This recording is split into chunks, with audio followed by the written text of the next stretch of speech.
আপনার কম্পিউটারে বিস্তারিত তথ্য জানার জন্য উইন্ডোজের একটি গুরুত্বপূর্ণ টুল হলো MS Info 32। আজ আমরা জানব এটি কিভাবে ব্যবহার করতে হয় এবং কি কি তথ্য এখান থেকে পাওয়া যায়।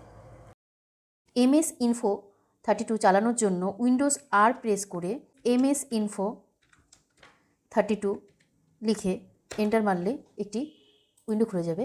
এখান থেকে আমরা OS name, system manufacture and model, processor, RAM install, physical memory, system type, memory RAM utilization, input output port and address, display, graphics monitor details, sound device, storage, hard drive and SSD details, network অর্থাৎ wifi এর details, input device, mouse, keyboard ইত্যাদি সমস্ত তথ্য আমরা এখান থেকে পেয়ে থাকি। এইভাবে MS Info 32 ব্যবহার করে আমরা আমাদের কম্পিউটারের সম্পূর্ণ সিস্টেম তথ্য জানতে পারি। এটি বিশেষভাবে দরকারি যখন আপনি হার্ডওয়্যার বা সফটওয়্যার সংক্রান্ত সমস্যার সমাধান করতে চান। আশা করি এই তথ্য আপনাদের কাজে আসবে।